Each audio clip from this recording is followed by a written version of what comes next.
Good morning. Today I'll be talking about a topic of psychology called the systematic desensitization. Before we begin, let us look at this cartoon illustration. Here the dialogue says, "Now Mrs. Jenkins, I'm going to try a slightly different approach to deal with your fear of spiders." In this picture we can see a lady sitting on the sofa who is Mrs. Jenkins, and the man behind in the costume of the spider is the therapist who is saying the below given dialogue. This cartoon is a perfect illustration of systematic desensitization. How? Let us see. There are three major aspects which have been discussed in this picture. First, that you can see is the dealing with the phobia that the patient is having towards spiders. Somehow this therapy and whatever this therapist is trying to do will help her to deal with her fear towards spiders. The slightly different approach that he has mentioned in the dialogue is actually what desensitization, systematic desensitization is all about. And the third thing which has been mentioned here, the therapist is wearing the costume of the spider.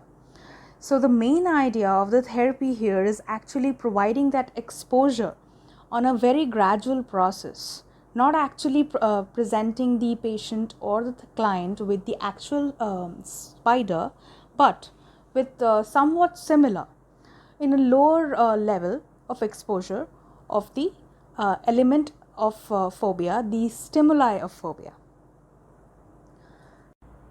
So the main idea is to break the connection between the phobia stimuli and the associated fear. According to behavioral therapists, the irrational fears are basically classical conditioned responses that is evoked by a particular element or a stimuli. As you can see in the image, the therapist not only breaks the connection from the associated fear, rather he or she works on creating a new kind of response towards that physical stimuli, which is much relaxed state of response. So what do we understand of systematic desensitization as of now? That it is a exposure therapy which is used over patients or clients in order to treat their phobia for a particular stimuli. Now how does it work? There are three steps which are involved in this entire process. Now, the first one is the relaxation training. We'll discuss all of them later on. Let's just jot down first the main topics.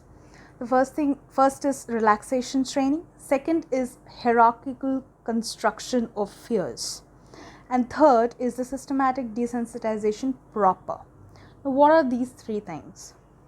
First, relaxation training. Now, the first step, this is the prerequisite before actually performing the therapy. The patient is actually asked to practice certain techniques which will bring that person, the bodily states of the person on a relaxed state. Now, what are the techniques that can be used? It can be meditation. There are progressive relaxation techniques which the therapist is going to suggest the patient. And the second one comes up, the hierarchical construction.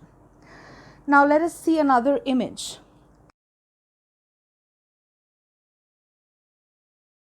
This is a particular chart which is actually used while the counseling is being done, where the patient is being asked to jot down their kind of fears from the least to the highest. Now let us see an example of a fear hierarchy. As you can see in the image, it is from a patient who had a fear towards dogs. So the least one we can see is looking at the picture of a dog. The fear level out of 100 is 30, which is increasing to watching a cartoon dog show, which is again 40.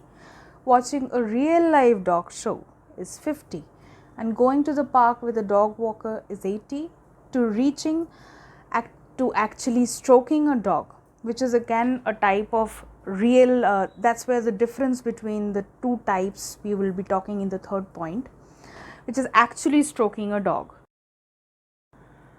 So that's how the second point is accomplished, that is creation of the hierarchy of the fears. And then comes the third step, that is the systematic desensitization proper, where actually the patient is asked to imagine. There are two types again, as I mentioned previously as well. One is imaginary exposure and the other is reality or in vivo exposure. Now, imaginary exposure is it is limited only to imaginations and viewing pictures and watching movies about it.